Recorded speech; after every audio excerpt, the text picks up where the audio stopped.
जो होता है वो भूखंड का नाम होता है। जो संपूर्ण जो भूभाग है और उसी का जो एक विभाजित हिस्सा है उसको देश बोलते हैं। आज संपूर्ण भूभाग के जो खंड खंड हैं, जो विभाजित हिस्से हैं, उसको देश कहते हैं। लेकिन जो राष्ट्र होता है वो किसी टुकड़े का नाम नहीं होता, वो किसी भूमि के टुकड़े का नाम नहीं होता। राष्ट्र नाम होता है संस्कृति का, राष्ट्र नाम होता है संस्कारों का, राष्ट्र नाम होता है सभ्यता का, राष्ट्र नाम होता है परंपराओं का, राष्ट्र नाम होता है भाषा का, राष्ट्र नाम होता है भूषा का।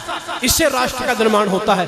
आपने अपनी संस्कृति को छोड़ दिया, आपने अपने संस्कारों को छोड़ दिया, आपने अपनी परंपराओं को छोड़ दिया, आपने अपनी सभ्यताओं को छोड़ दिया, आपने अपनी भाषा को छोड़ दिया और आपने अपनी भूषा को छोड़ दिया।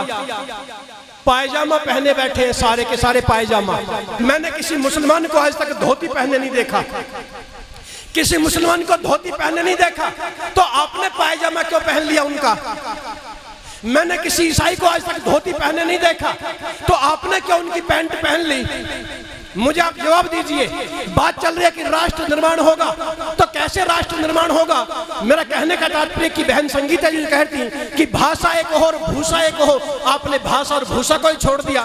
तो राष्ट्र की जो एक परंपरा है, हमारी राष्ट्र की जो धरोहर है, जिससे राष्ट्र का एक परिचय है, राष्ट्र सीमाओं से बंधा नहीं होता, राष्ट्र सीमाओं से बंधा नहीं होता, देश सीमाओं से बंधा होता है, लेकिन राष्ट्र की कोई सीमा नहीं है। आपने देखा होगा कि देश रक्षा सम्मेलन नहीं मनाया जाता, आर्य समाज के मंचों पर देश रक्षा सम्मेलन नहीं मनाया जाता, राष्ट्र रक्षा सम्मेलन मनाया जाता है। और राष्ट्र सीमाओं से बंधा नहीं होता। हमारे देश का पक्षी मोर नहीं है, हमारे राष्ट्र का पक्षी मोर है, जो स्वतंत्र है, जो संपूर्ण भूभाग पर विचरण कर रहा है। वो यूरोप के अंदर भी मिलेगा, वो अरब के देशों में भी मिलेगा। केवल हमारा जो राष्ट्रीय पक्षी वो भारत के अंदर नहीं मिलेगा, वो संपूर्ण भूभाग पर विचरण कर रहा है, इसलिए उसे राष्ट्रीय पक्षी कहा गया है, देश का पक्षी नहीं कहा गया। इसलिए राष्ट्र जो होता है वो सीमाओं से परे होता है, वो सीमाओं से बंधा नहीं होता। इसलिए अपने राष्ट्र की धरोहर को सुरक्षित रखना है, ऐसे राष्ट्र का निर्माण होगा। अपनी संस्कृति को बचाइए। आज संस्कृति कहाँ जा रही है आपकी? क्या आपके बच्चे अपनी संस्कृति को सुरक्षित रख रहे हैं? कल्पना कीजिए, संस्कृति सुरक्षित है। पूज्य आचार्य जी को, उमेश चंद्र जी को केवल एक संस्कार में बुलाया जा रहा है, केवल विवाह संस्कार में, केवल विवाह संस्कार में। और ध्यान देना, आप में ऐसे कितने लोग हैं जो यहाँ पर उपस्थित हैं जिनके बच्चों की शादियां हो गई और दिन में शादी की हो उसने अपने बच्चे की। वर्तमान समय में एक व्यक्ति ने फिर हाथ उठा दिया, उन्होंने उठाया जिनका बच्चा गुरुकुल में पढ़ता है। पहले ही वो हाथ उठा रहे थे मेरा बच्चा गुरुकुल में पढ़ता है, अभी उन्होंने हाथ उठाया मैंने अपने बच्चे की शादी दिन में की है। आज रात की शादियां शुरू कर दी। ये हमारी परंपरा नहीं है, ये हमारी सभ्यता नहीं है। और जब किसी विद्वान को आप बुलाते हैं विवाह संस्कार के लिए तो स्थिति क्या होती है? मैं कहना चाहता हूं कि विद्वान की जितनी दुर्गति विवाह संस्कार में होती है और किसी संस्कार में इतनी दुर्गति नहीं होती। पड़ा रहता है कहीं एक कोने में, डीजे बज रहा है, शराब पी जा रही है, पूरी रात नाचा जा रहा है, स्टेज लग रही है, आशीर्वाद बाद में दिया जाता है संस्कार होने के बाद। और आप क्या करते हैं? स्टेज लगा ली, आशीर्वाद दे दिया और वहां से विदा हो गए। उस विद्वान का कोई सम्मान नहीं है वहां पर। वो तो सुबह देखा जाता है 5 बजे जब शराब के नशे में सब चूर हो गए, नाच करके थक करके, तब पूछा जाता है अरे भाई वो पंडित उमेश चंद्र कहाँ है, जरा ढूंढ के लाओ। और उमेश चंद्र जी को जब वहां पर बुलाया जाता है तो वहां पर जल्दी जल्दी करा करके उनको उपदेश नहीं कराया जाता, उस विवाह संस्कार की महत्ता को नहीं समझाया जाता। आज पूरा का पूरा प्रकरण जो आज 14वां कांड चल रहा था, अथर्ववेद के 20 कांड हैं, 14वां कांड अभी संपन्न हुआ है और पूरा का पूरा 14वां कांड विवाह प्रकरण पर था। पूरा का पूरा 14वां कांड आप संस्कार विधि को उठाएंगे और संस्कार विधि के अंदर जितने भी मंत्रों का चयन किया ऋषि ने वो पूरा का पूरा 14वां कांड है।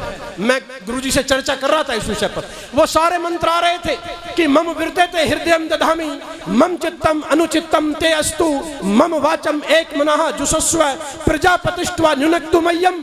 कि उस प्रजापति ने, उस परमपिता परमात्मा ने हम दोनों को एक दूसरे के लिए नियुक्त किया है, उस परमात्मा ने हमारा संबंध स्थापित किया है। मनुष्य तो केवल माध्यम होता है, ये जो मध्यस्थता करते हैं ना जो लोग, ये केवल माध्यम होते हैं, लेकिन प्रजापति ही नियुक्त करता है।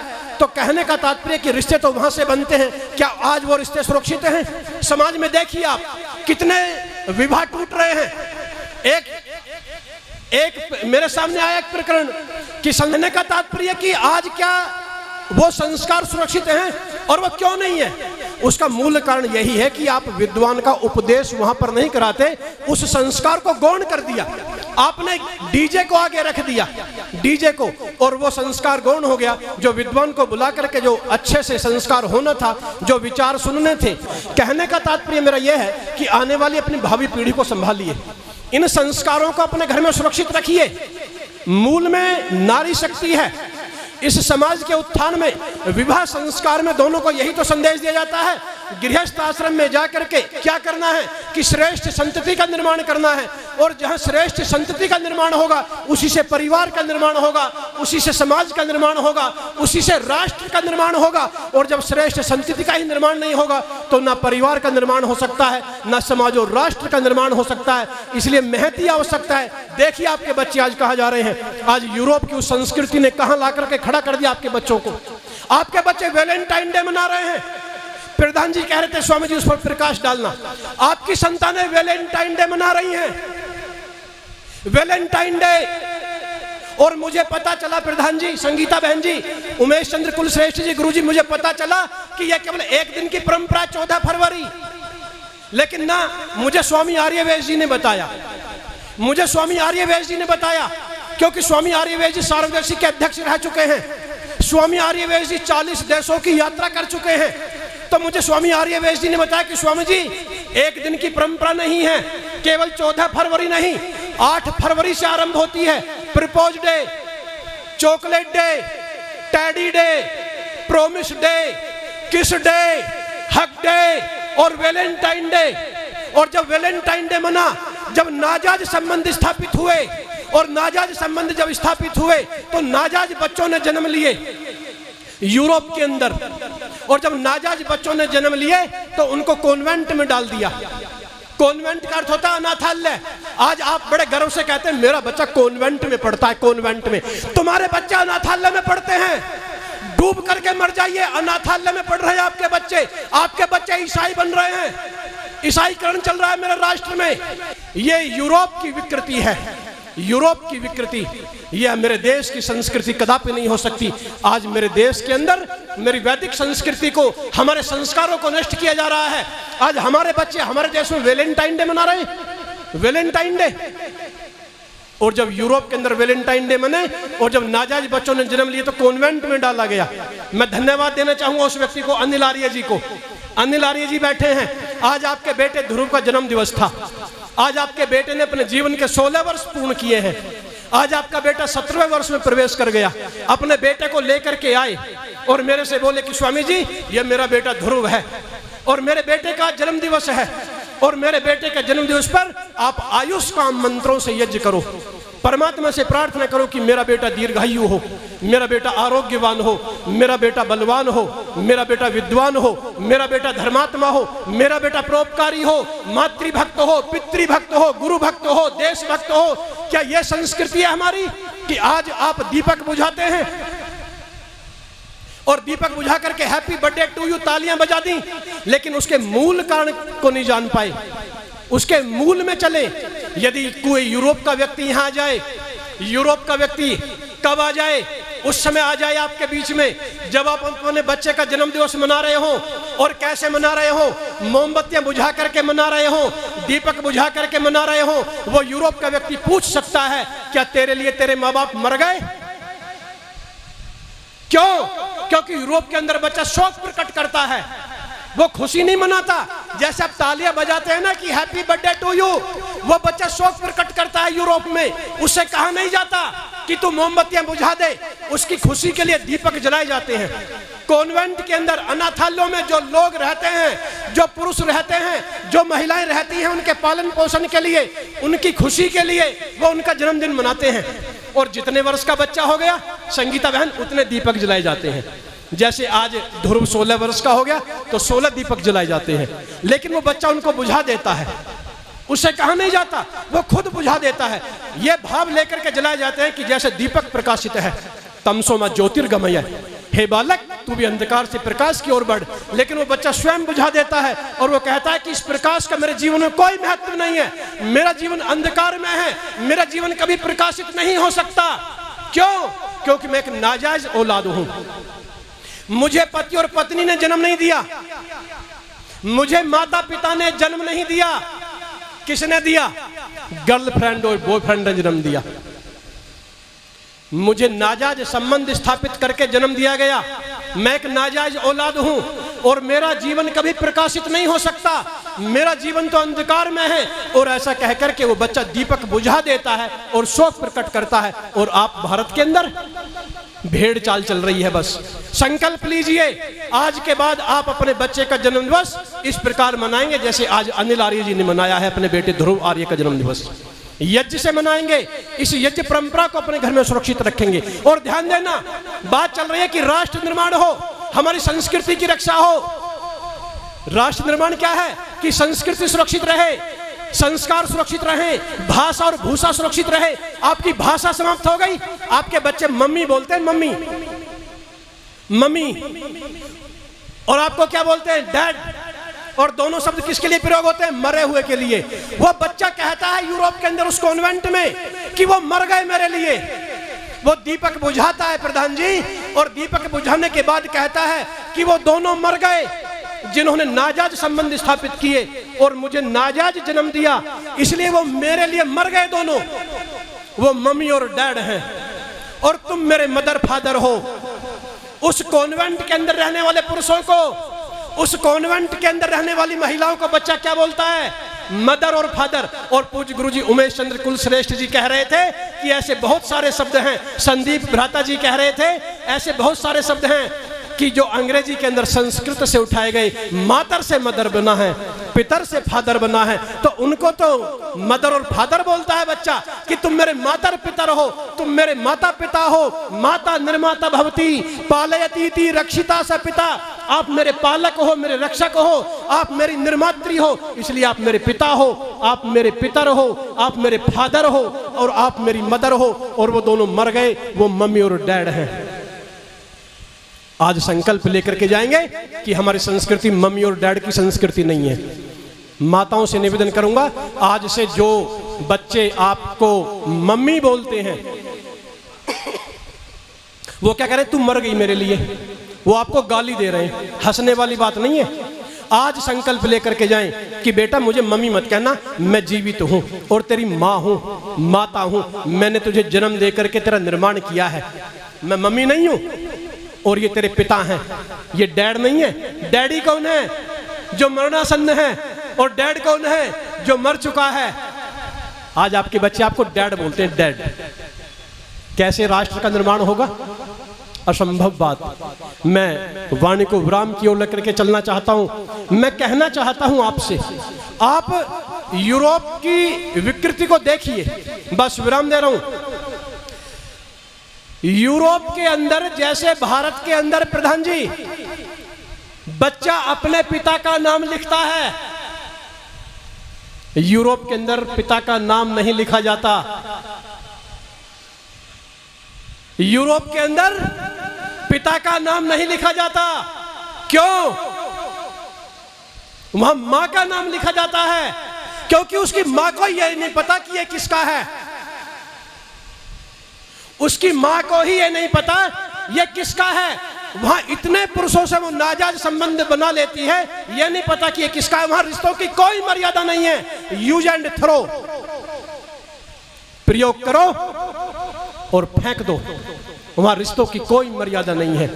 इसलिए मैं निवेदन करना चाहता हूं, आइए अपने परिवार में, अपने समाज में, अपने राष्ट्र को यदि सुरक्षित करना चाहते हैं तो अपनी वैदिक संस्कृति को अपनाएंगे, अपने वैदिक परंपरा को अपनाएंगे, वैदिक सभ्यताओं को स्थापित करेंगे, अपनी भाषा और भूषा को स्थापित करेंगे। मैं बहनों से एक निवेदन करना चाहता हूं, वो बहनें हाथ उठाएं जो अपने आप को मैडम कहलवाने में बड़ा गर्व महसूस करती हैं। जो बहन बेटियां अपने आप को मैडम कहलवाने में बड़ा गर्व महसूस करती हैं, वेबिस्टर उठाइए, वेबिस्टर, WEBSTER,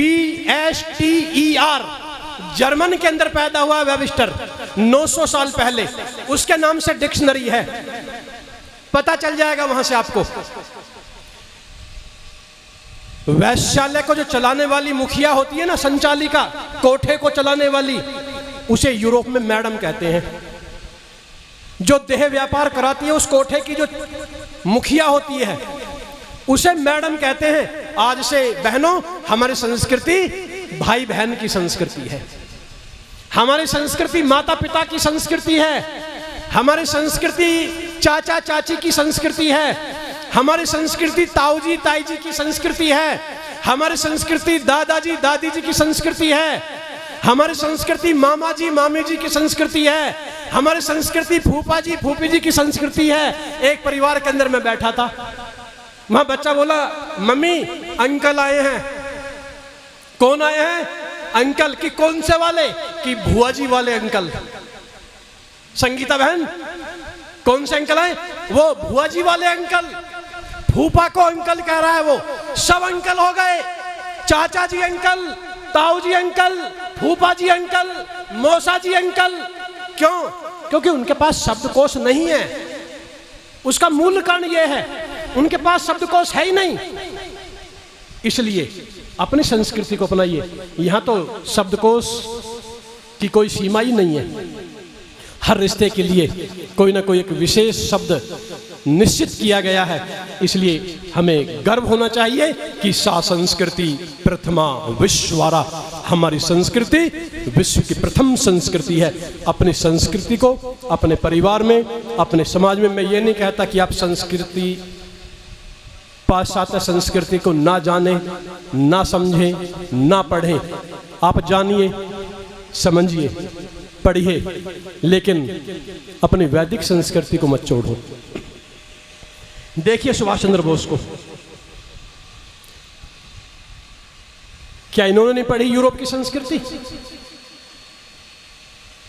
पहले आईपीएस देश की, लेकिन मूल को नहीं छोड़ा, अपने मूल को नहीं छोड़ा। आप भगत सिंह को देखिए, लेकिन मूल को नहीं छोड़ा। आप स्वामी श्रद्धानंद को देखिए, एडवोकेट थे, पाश्चात्य संस्कृति को समझा, जाना, पढ़ा गहनता के साथ, लेकिन मूल को नहीं छोड़ा। और जब मूल को नहीं छोड़ा तो जो पाश्चात्य संस्कार थे वो नीचे दब गए, और जो हमारे वैदिक संस्कार थे वो ऊपर उठ गए। तो मूल को नहीं छोड़ना। जो मूल को छोड़ देता है वो मामूली होता है। जो मूल को छोड़ देता है वो मामूली होता है, और जो मूल से जुड़ा होता है वो मूली होता है। और मूली की विशेषता क्या है? उसको उखाड़ने के लिए ताकत लगानी पड़ती है। ताकत। मूली की जड़ बहुत गहरी होती है, उसको उखाड़ने के लिए ताकत की आवश्यकता पड़ती है। यदि मूल से जुड़े रहोगे तो मूली बने रहोगे, और मूल से हट गए तो मामूली हो गए। ये विदेशी आक्रांता आते रहेंगे और आपको नष्ट करने का काम करते रहेंगे, आपको उखाड़ते रहेंगे। आज पूज्य गुरु जी कहते रहे थे प्रातःकाल 57 देश मुस्लिम राष्ट्र हैं, 57, और 76 देश ईसाई राष्ट्र हैं। 57 देश मुस्लिम राष्ट्र हैं और 76 देश ईसाई राष्ट्र हैं। और हिंदू राष्ट्र